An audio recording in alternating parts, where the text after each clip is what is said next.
Waalaikumsalam warahmatullahi wabarakatuh. أعوذ بالله من الشيطان الرجيم. بسم الله الرحمن الرحيم.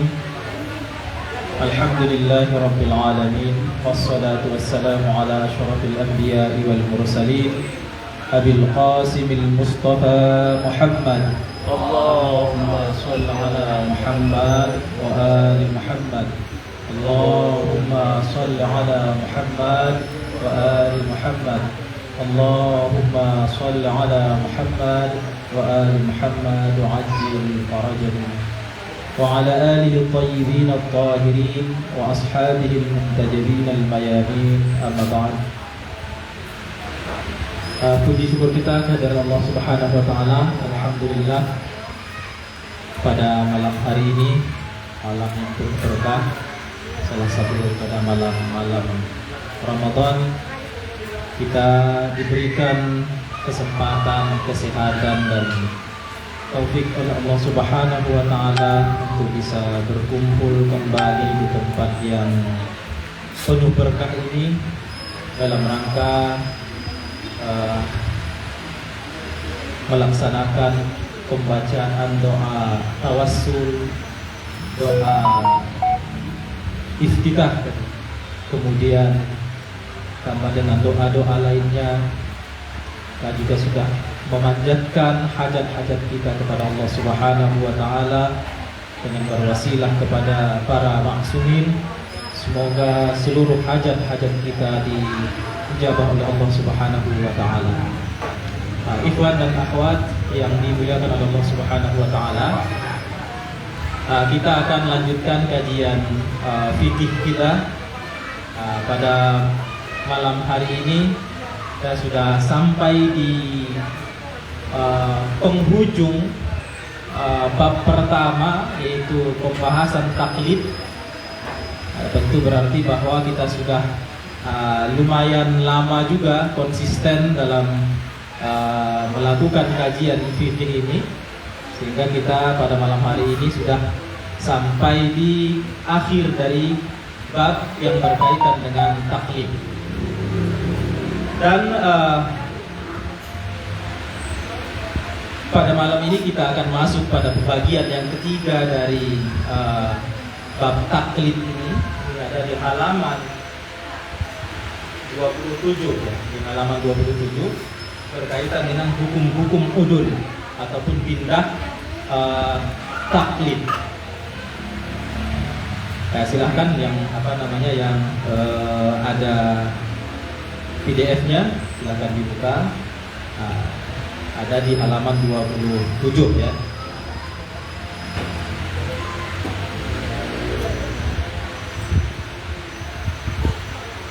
Di halaman 28 teman-teman, 28 ya. Baik, di sini ada pembahasan hukum-hukum udul ataupun dalam pengertian pindah marja taklid. Di sini dikatakan catatan pertama ataupun poin pertama, diperbolehkan udul kepada mujtahid yang tidak a'lam dalam beberapa kondisi berikut. Jadi selama ini kan kita diperintahkan ataupun diberikan pesan oleh para marwajib untuk taklid kepada yang a'lam. Tapi ada beberapa kondisi di mana kita tidak taklid kepada a'lam. Diperbolehkan tidak taklid kepada yang paling tahu, yang paling paham tentang hukum-hukum fikih. Kapan itu? Yang pertama,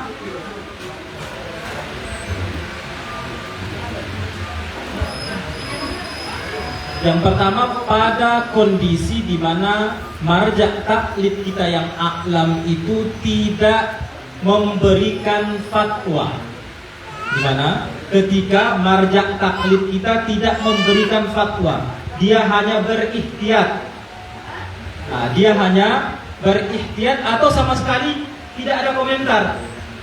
Kadang bisa juga sama waktu itu tentang pembahasan Bitcoin. ketika kita tanyakan kepada rahbar seperti apa hukumnya kantor rahbar, rahbar waktu itu ataupun kantornya memberikan penjelasan bahwa rahbar dalam hal ini tidak memberikan fatwa. Tidak memberikan fatwa. Nah, pada saat marja taklid kita tidak memberikan fatwa, atau marja taklid kita yang kita yakini a'lam itu berihtiyat dari awal, ihtiyat apa? Ihtiyat wajib tentunya. Maka kita bisa pindah kepada yang bukan a'lam, tapi tentu a'lam yang berikutnya. A'lam nomor 2, berarti ada a'lam, kemudian di bawahnya itu kan kita ada lagi beberapa mujtahid ataupun mungkin juga marja taklid. Nah, ini kita timbang mana yang paling a'lam berikutnya, yang paling tahu, yang paling paham berikutnya setelah marja taklid kita. Nah, kita lihat kalau dia memberikan fatwa tentunya, bukan memberikan ihtiyat juga. Kalau dia berihtiyat juga, maka kita pindah ke yang berikutnya sampai kepada mujtahid yang memberikan fatwa, yang bukan ihtiyat lagi. Karena kalau berihtiyat juga sama aja doang kan dengan marja taklid kita yang pertama yang kita yakini sebagai a'lam tadi. Jadi kita ulangi lagi. Kita boleh udul tadi ya pembahasannya, kapan boleh udul dari a'lam kepada yang bukan a'lam. Kapan kita bisa pindah memperoleh ataupun mengambil hukum dari yang a'lam kepada yang bukan a'lam. Jadi yang pertama, ketika marja taklid kita yang kita yakini a'lam itu tidak memberikan fatwa, baik tidak ada fatwa sama sekali, tidak ada komentar sama sekali, ataupun ada komentar tapi dalam bentuk ihtiyat. Di saat itu maka kita boleh pindah kepada pendapat ulama yang berikutnya. Kedudukan kefakihannya, kepahamannya terhadap hukum fikih. Berarti nomor 2. Tapi kalau kita urutkan ada sampai 5 misalnya. Nah, marja taklid kita nomor 1. Kita boleh pindah ke nomor 2 ketika marja taklid yang pertama tidak ada komentar sama sekali, atau dia berihtiyat, atau tidak berfatwa ya. Nah, kita bisa pindah kepada yang nomor 2. Kalau nomor 2 juga berihtiyat, maka pindah ke nomor 3. Nomor 3 juga ihtiyat, kita pindah nomor 4. Nah, sampai pada nanti marja taklid ataupun mujtahid yang betul-betul memberikan fatwa yang tidak dalam bentuk ihtiyat lagi. Ya, baik. Ini yang pertama. Yang kedua,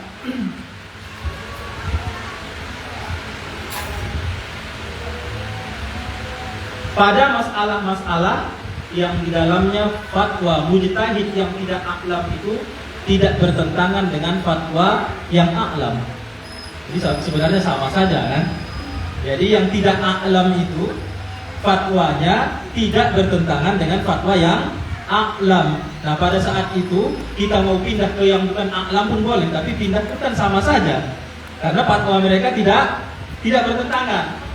Jadi tidak ada masalah. Kita mau ikut pendapat yang inilah, ya sudah sama kan, pendapat marja taklid kita juga itu juga.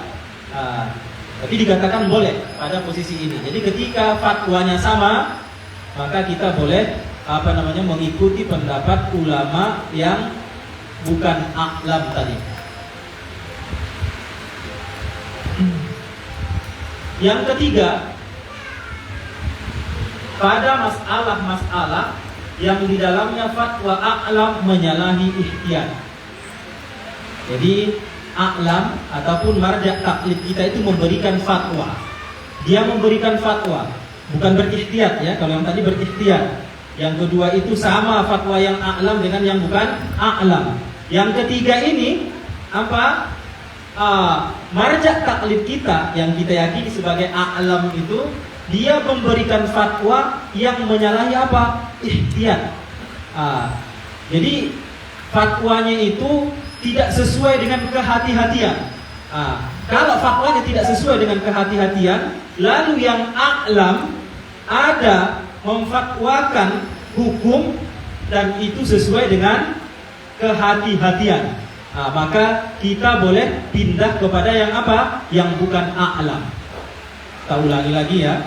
Jadi marja' taklid kita berfatwa, tapi fatwanya itu tidak sesuai dengan kehati-hatian, menyalahi kehati-hatian. Hati-hatinya seharusnya apa? Bukan seperti itu fatwanya.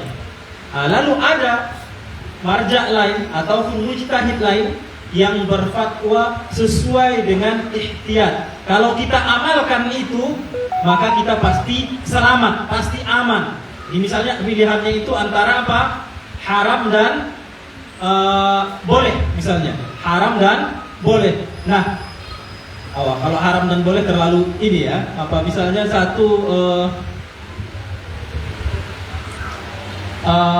makruh, satu haram. Nah, yang ini memfatwakan apa? Haram, yang satu memfatwakan apa? Boleh, makruh itu boleh kan? Dia fatwakan dibolehkan. Nah, karena tidak sesuai dengan kehati-hatian, maka kita boleh pindah kepada yang mana? Yang mengharamkan tadi. Kenapa? Karena dengan begitu berarti kita selamat, aman, tidak jatuh kepada yang apa namanya? Yang haram kan? Maka boleh. Jadi pada saat ataupun pada kasus-kasus di mana kita melihat bahwa fatwa marja' taklid kita itu bertentangan dengan ihtiyat, maka kita boleh pindah kepada marja' taklid yang nomor 2 ataupun nomor 3 kalau nomor 2 tidak memberikan fatwa, misalnya hati-hati, nomor 3 baru yang memberikan fatwa, maka boleh pindah kepada yang nomor 3 tadi kalau fatwanya itu sesuai dengan kehati-hatian.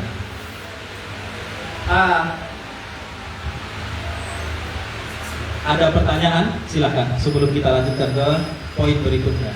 Ini masalah boleh udul ataupun pindah dari saat marja' taklid yang a'lam kepada marja' taklid yang tidak a'lam. Nah, poin berikutnya ini marja' taklid yang tidak boleh pindah dari yang a'lam ke yang tidak a'lam. Ya, silakan kalau ada ini pertanyaan.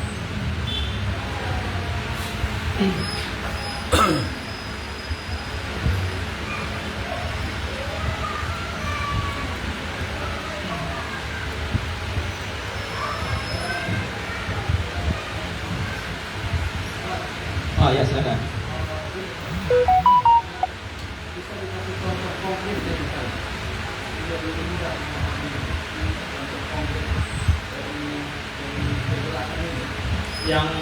Yang mana? Yang terakhir. Ya, kalau yang pertama,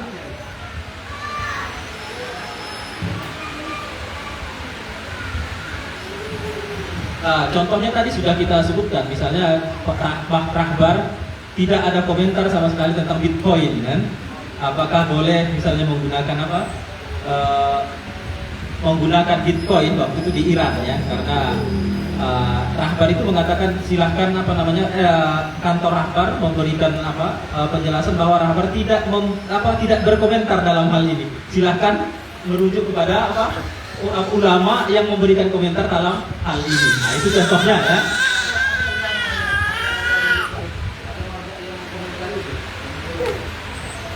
Oh, ada, tidak tahu juga ya. Ada ya, siapa? Ayatullah Sistani, tidak boleh ya. Ayatullah Sistani tidak boleh. Itu contohnya. Nah, kalau yang marja' kita tentunya rahbar ya. Kalau yang marja' kita yang Ayatullah Sistani sudah jelas berarti kan ada fatwanya kan menyatakan tidak boleh ya. Ada yang ihtiyat juga ya. Dia tidak berfatwa sama sekali, tidak ada komentar. Tidak ada komentar, tidak ada ikhtiar, tidak ada apa-apa. Pokoknya saya tidak memberikan inilah hukum atau apapun itu, silahkan merujuk kepada ulama yang memberikan pendapat tentang hal ini.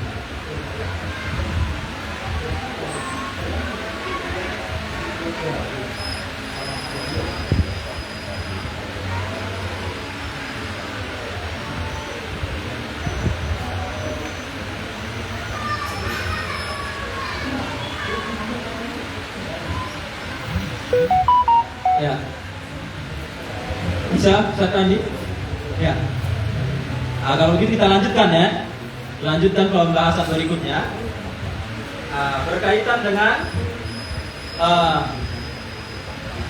keadaan-keadaan ataupun tempat-tempat di mana tidak dibolehkan udul, tidak boleh pindah dari satu marja taklid ke marja taklid berikutnya. Ini dikatakan yang pertama, pindah ataupun udul ya dari mujtahid hidup kepada mujtahid hidup yang lainnya tidak dibolehkan kecuali mujtahid tersebut tidak memenuhi sebagian syarat marja'iyah. Jadi selama marja' taklid kita yang kita yakini a'lam tadi masih memenuhi syarat-syarat kemarja'an, maka kita tidak boleh pindah kepada marja' yang lain yang masih hidup. Saya ulangi sekali lagi, selama marja' taklid kita yang kita yakini sebagai apa? A'lam, kemudian syarat-syarat marja'iyahnya itu masih ada, melekat pada dirinya. Beda kalau misalnya dia sudah apa? Salah satunya misalnya sudah hilang, keadilannya misalnya sudah tidak ada lagi. Kita sudah teryakinkan bahwa apa? Keadilannya tidak ada lagi. Kita misalnya menemukan satu kasus bahwa marja' taklid tadi melanggar norma-norma keadilan. Itu sudah boleh kita pindah. Bahkan tidak boleh lagi kita taklid kepada marja' taklid tadi. Ini kasusnya tidak seperti itu. Bahwa marja' taklid kita itu masih lengkap semua apa syarat-syarat tadi. Nah, saat itu kita tidak boleh pindah kepada marja' taklid yang lain.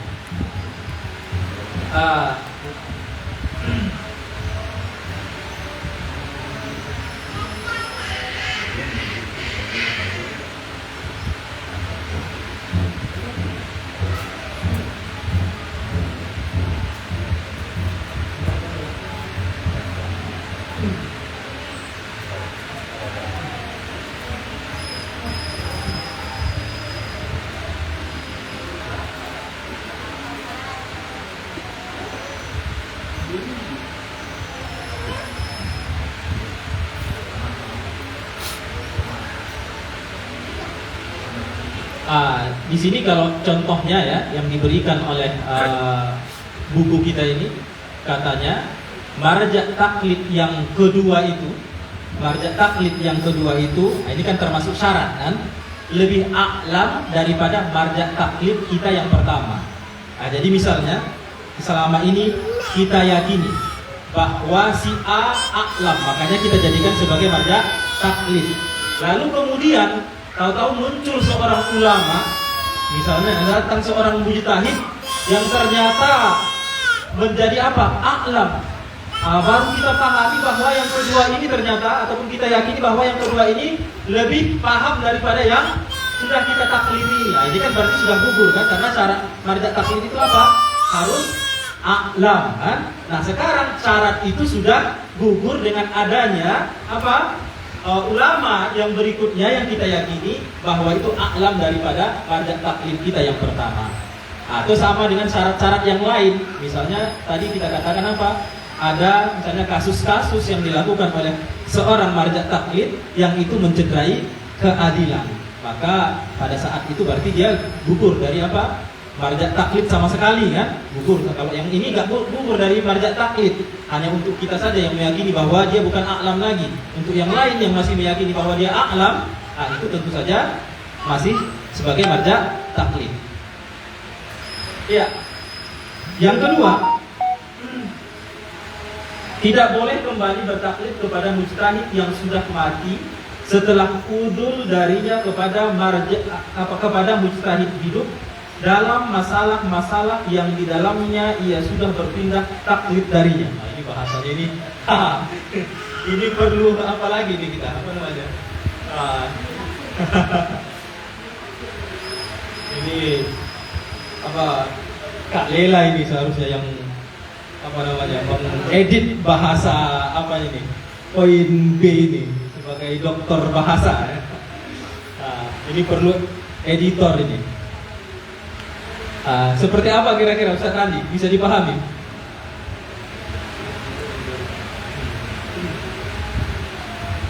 Nyanya itu ini meniru gaya bahasa Arab barangkali ini. Jadi gomir-gomirnya itu, kata gantinya itu datang silih berganti yang membingungkan kemana ini harus dikembalikan.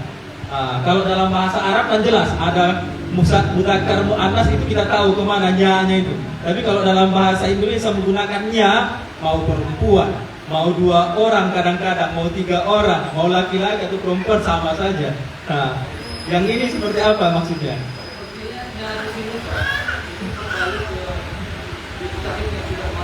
Mustahil yang sudah mati.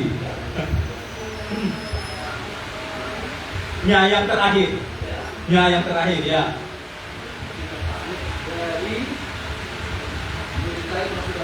Ya, pahamannya seperti apa? Seseorang yang sudah berpindah marga, seseorang yang sudah wafat,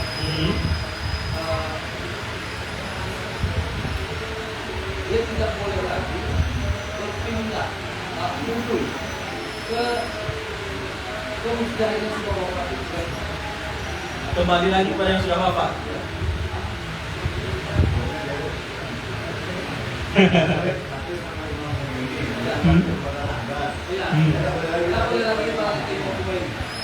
Begini penjelasannya ya. Jadi ada yang dulu taklid marja taklidnya Imam Humaini. Lalu Imam Humaini meninggal. Kita bertaklid kepada Rahbar. Kemudian Rahbar mengatakan bahwa kita boleh tetap bertaklid kepada Imam Humaini. Tapi ada fatwa-fatwa Imam Humaini yang sudah tidak kita amalkan lagi. Kita sudah pindah dalam fatwa itu kepada Imam Khamenei atau kepada Rahbar. Nah, pada fatwa-fatwa yang sudah kita tinggalkan tadi, kita tidak boleh lagi kembali kepada fatwa tersebut. Ya, sama, Ustaz. Nah, itu maksudnya ya. Nah, jadi ini bahasa buku ini perlu diperbaiki kembali sehingga mudah untuk dipahami ya. Ya, contoh apanya? Misalnya tentang apa?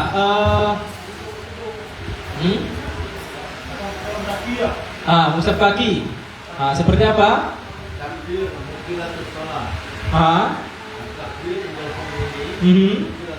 Ya. Takbir. Takatuf. Batal Ustaz di Rahbar juga. Iya sama. Fitakiyah. Ya, tapi kalau Rahbar tidak, takiyah pun tidak ada ya. Ya. Dalam hal takatuf ya, dalam hal takatuf atau apa namanya ini? Sedekap ya, sedekap. Nah, dalam hal sedekap memang Rahbar mengatakan bahwa dalam takiyah pun tidak boleh takatuf ya.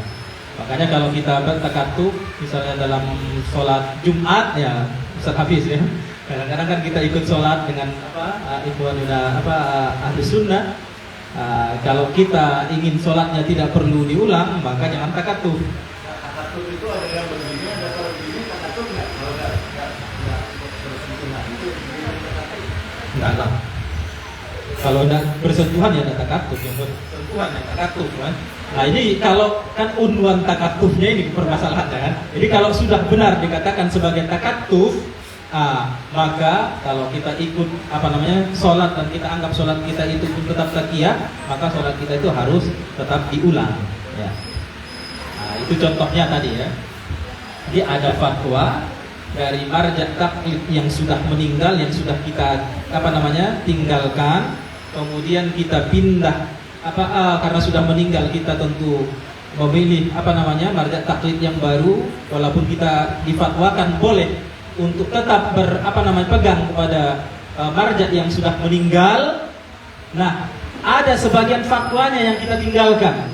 Nah, ketika itu sudah kita tinggalkan, kita tidak boleh lagi kembali kepada fatwanya tadi. Nah, ini yang di poin yang B ini. Kita lanjutkan di catatan, ada catatan di sini. Adanya dugaan bahwa fatwa seorang marja a'lam itu tidak sesuai dengan zaman atau kondisi pada masanya atau sulit diamalkan, tidak bisa dijadikan sebagai alasan kebolehan udul darinya kepada mujtahid lain. Jadi ada dugaan ya, sekali lagi dugaan, bukan keyakinan ya. Kalau kita memang betul-betul yakin, teryakinkan dengan misalnya ada orang yang sudah memang mendalami fikih, dia bisa meyakinkan bahwa memang betul-betul ini tidak sesuai zaman ataupun hal itu tidak sesuai dengan kondisinya, itu beda. Ini masih dugaan saja. Jadi hanya menduga bahwa marja taklid kita itu fatwanya tidak sesuai dengan zaman ataupun tidak sesuai dengan kondisi. Ini sudah ketinggalan zaman, tidak memahami zaman ini marja taklid ini. Kita menduga seperti itu, ataupun karena sulit, fatwanya sulit. Kita tidak boleh pindah kepada marja yang lain. Misalnya dalam hal dulu ada Ayatullah Fadlullah ya, yang boleh merokok waktu ini ya, bulan puasa kalau tidak salah. Jadi dengan alasan bahwa misalnya rahbar menganggap bahwa merokok itu membatalkan puasa, ini kan sulit bagi kita. Nah, kita pilih saja fatwa ulama yang menganggap merokok itu tidak membatalkan sholat. Karena sulitnya saja yang jadi pertimbangan. Ini tidak boleh. Jadi kalau urusan sulit tidak sulit, seperti apapun itu tidak ada alasan untuk pindah kepada marja yang lain. Jadi pertimbangannya Pertimbangannya harus berdasarkan ilmu ya. Makanya keyakinan, bukan dugaan tadi ya. Bukan sulit tidak sulit permasalahannya. Benar tidak benar ini masalahnya. Jadi kalau fatwa marja taklid kita seperti itu, walaupun kita dalam dugaan kita, dalam sangkaan kita sudah tidak relevan lagi dengan zaman ataupun menyulitkan bagi kita, maka tetap saja kita harus ikut fatwa marja taklid kita yang a'lam. Baik.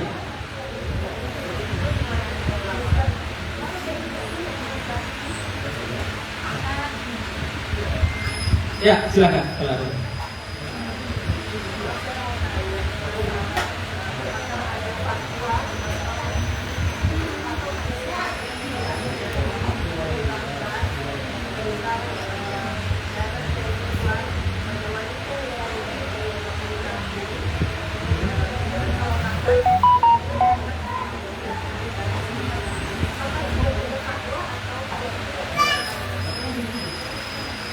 Perempuan yang di atas 50 tahun ya, apakah ada fatwa rahbar berkaitan dengan yang bukan ini, berarti yang bukan syarifah ya, yang bukan syarifah, apakah ada fatwa rahbar berkaitan dengan wanita yang sudah berumur 50 tahun lebih, sementara masih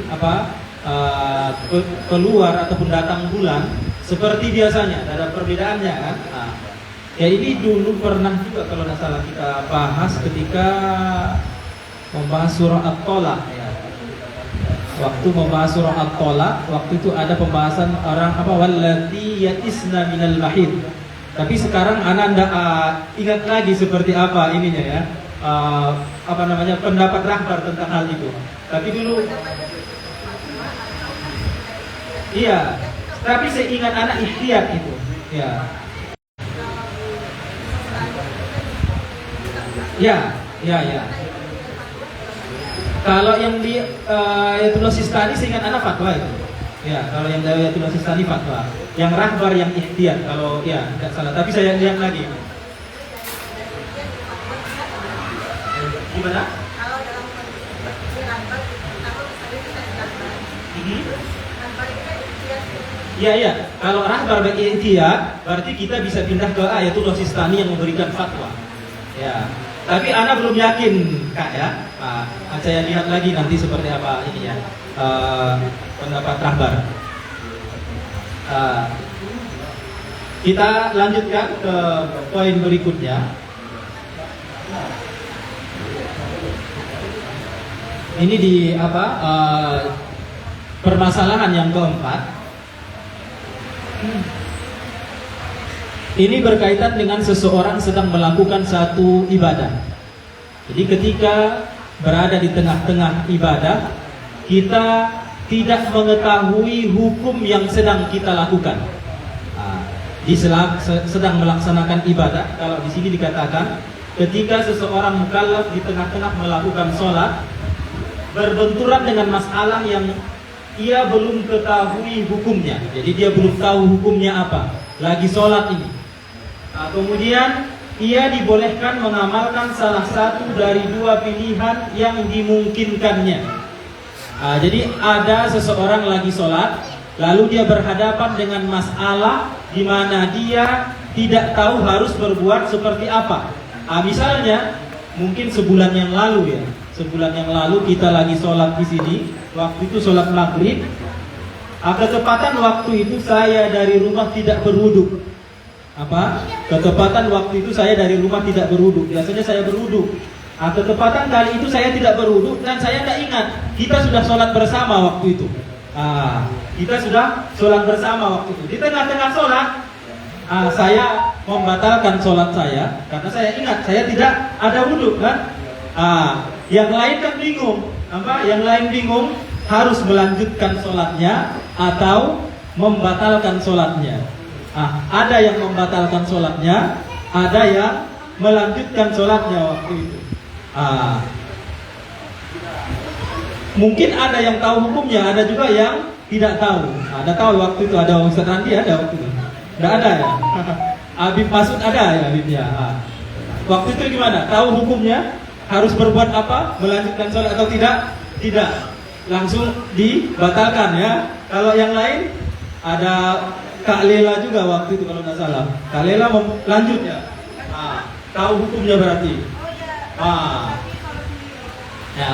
Tapi yang lain mungkin yang tidak tahu dia dibolehkan mengambil sikap di antara pilihan-pilihan tadi. Pilihannya kan antara apa? Membatalkan dan melanjutkan sholat kan. Jadi hukum sebenarnya apa? Melanjutkan sholat. Yang lain itu lanjutkan sholatnya. Saya kan memang batal kan, tidak sah sholat saya memang karena saya tidak ada wudhu dari awal. Nah, ketika orang yang tidak ada yang lagi sholat tadi dikatakan di sini boleh memilih salah satunya. Tapi dengan catatan setelah sholat, setelah melakukan sholat tadi dia tanya apa hukum sebenarnya. Kalau sesuai yang dia lakukan dengan fatwa yang ada, maka ibadahnya sah. Kalau tidak sesuai maka diulang. Yang lain yang membatalkan ya memang enggak ada, memang batal kan. Tapi kalau yang misalnya yang melakukan, kalau ketepatan misalnya itu batal, maka mereka harus mengulang sholatnya. Tapi karena sudah sah, memang sudah sesuai fatwa juga, ya sudah sah, tidak perlu lagi mengulang sholat. Ini poin yang pertama ini ya. Kemudian yang kedua, jahil, tidak mengetahui dari satu sisi jahil ataupun tidak mengetahui sesuatu itu ada dua dalam ini istilah ya. Jahil itu ada dua bentuk, ada jahil qasir, ada jahil muqassir ya. Jahil qasir itu memang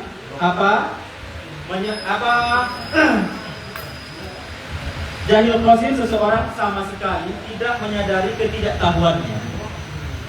Dia tidak tahu kalau dia tidak tahu. Kira-kira gitu. Dia tidak tahu kalau dia tidak tahu. Murakkab ya. Jadi memang dia tidak sadar kalau dia tidak tahu, merasa bahwa ya aman-aman saja. Dengan begitu dia tidak tahu bagaimana cara menghilangkan ketidaktahuannya, karena dia merasa bahwa tahu saja perasaannya. Dia tidak tahu kalau dia tidak tahu, makanya dia tidak mencari tahu. Problemnya di situ. Nah, orang yang seperti ini ya tidak ada masalah kan? Yang bermasalah itu apa? Jahil yang muqassir. Dia tahu kalau dia tidak tahu dan punya cara juga seharusnya untuk menghilangkan ketidaktahuannya. Tapi dia tidak mau menghilangkan ketidaktahuannya. Itu namanya jahil muqassir. Jadi ini istilah ya. Nanti kalau ada dalam buku-buku fikih ataupun buku-buku lainnya berkaitan dengan dua bentuk jahil atau kebodohan ini, maka ada jahil qasir, ada jahil muqassir.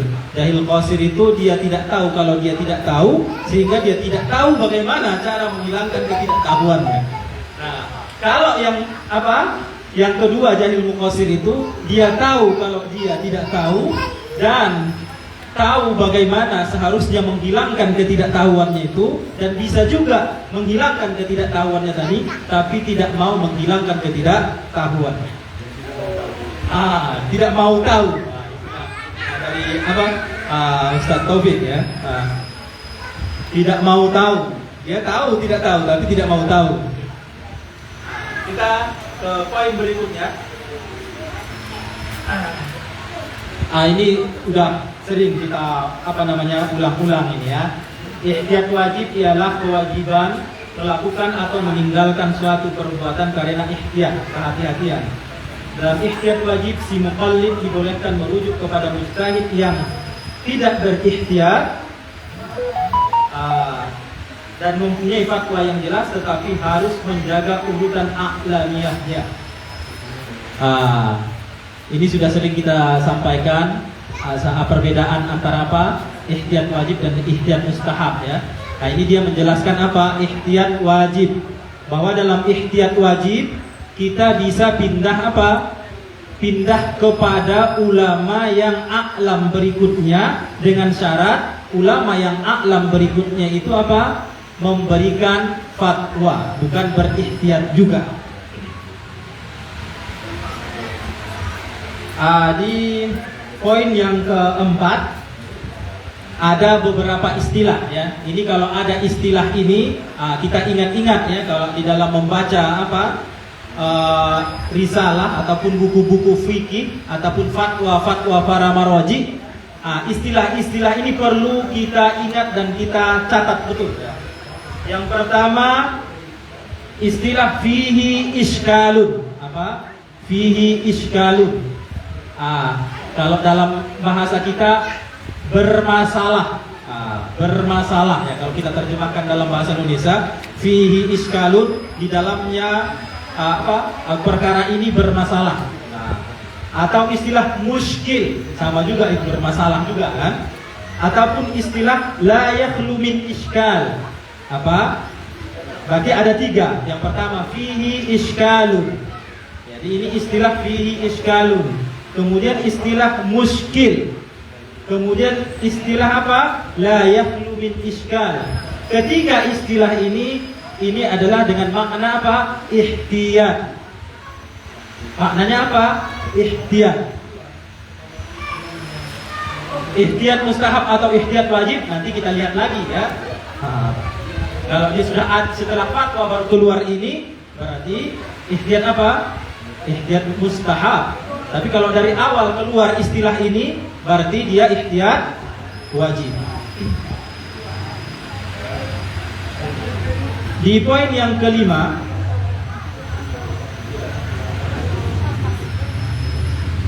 dalam pengamalan hukum tidak terdapat perbedaan antara istilah tidak boleh dengan istilah haram. Jadi tidak boleh sama dengan haram. Jadi kalau dikatakan misalnya tidak boleh menggunakan atau memakan misalnya daging babi, tidak boleh memakan daging babi. Itu sama dengan haram memakan daging babi. Jadi kata tidak boleh dan kata haram itu sama. Ya, baik, itu poin yang terakhir berkaitan dengan bab taklid.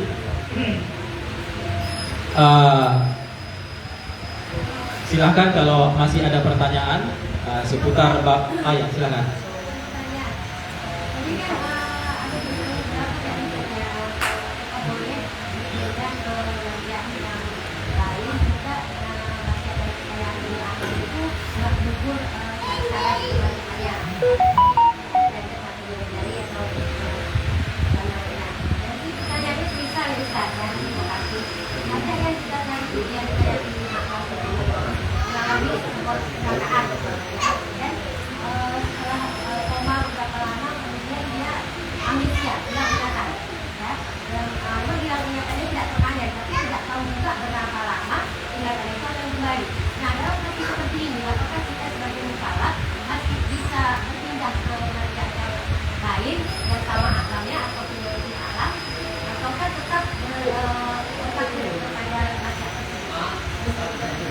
Ya, marja taklid kalau sudah hilang keilmuannya ataupun hilang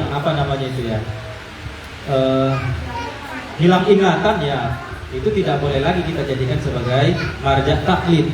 Tapi kalau dia tidak permanen kemudian ini lagi kembali lagi ya, Anda perlu bertanya kembali. Anda ya. Ya, tidak boleh.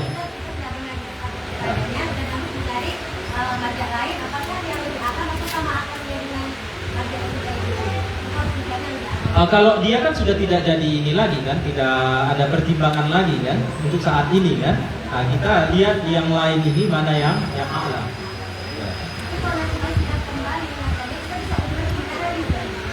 Ya itu saya ini lagi belum tahu. Atau ada asatis yang di sini, Ustaz Habis atau Ustaz Taufik atau Ustaz Candiki, ada kasusnya kalau seorang marja taklid hilang ingatannya, misalnya kecelakaan, tidak ada amnesia, tidak ada lagi mengetahui apa-apa, kita juga tidak tahu berapa lamanya ini akan tetap hilang ingatan. Kita tentu saja karena hilangkan persyaratan ini dari marja taklid kan, maka kita pindah ke marja yang lain. Nah, setelah beberapa waktu, misalnya anggaplah sebulan, 2 bulan ataupun 1 tahun, marja taklid ini kembali sembuh. Apakah kita boleh kembali pindah kepada beliau ini atau tidak? Anda belum pernah bertemu dengan kasus ini ataupun fatwa berkaitan dengan hal ini. Kalau ada dari asatis yang di sini yang pernah bertemu dengan persoalan seperti ini, silakan.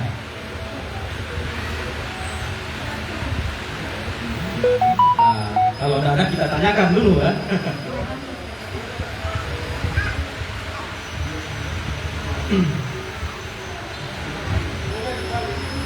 Boleh kembali Ustaz ya. Sampaikan oleh Ustaz Candiki, boleh kembali. Boleh kembali kepada marja taklid yang sudah kita tinggalkan tadi ya. Ya. Ada yang lain silakan.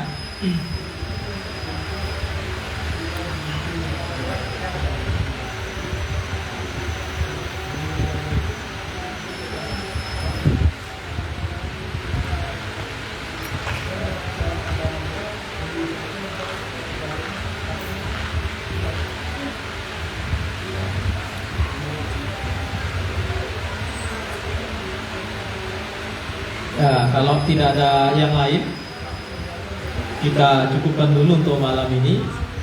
Pada pertemuan berikutnya kita akan masuk pembahasan toharah ataupun bab bersuci. Ini tentu pembahasan yang sangat kita butuhkan karena ini hukum-hukum mubtalabi ataupun yang selalu kita hadapi setiap harinya, setiap saatnya, maka sangat perlu untuk kita diskusikan bersama, kita kaji bersama, sehingga hal-hal yang kita perlukan dalam bersuci nanti bisa kita pahami dengan baik. Jangan sampai gara-gara tidak benar dalam bersucinya maka ibadah-ibadah kita yang lain jadi tidak sah. Baik sholat kita, baik puasa bahkan kan, karena ada juga nanti di sana kaitannya dengan mandi misalnya dan lain sebagainya, maka perlu kita untuk kembali duduk bersama, mengkaji bersama hukum-hukum bersuci maupun yang lainnya. Baik, untuk malam ini kita cukupkan sekian. Al-afu minkum, Allahumma shalli ala Muhammad wa ali Muhammad. Wassalamualaikum warahmatullahi wabarakatuh.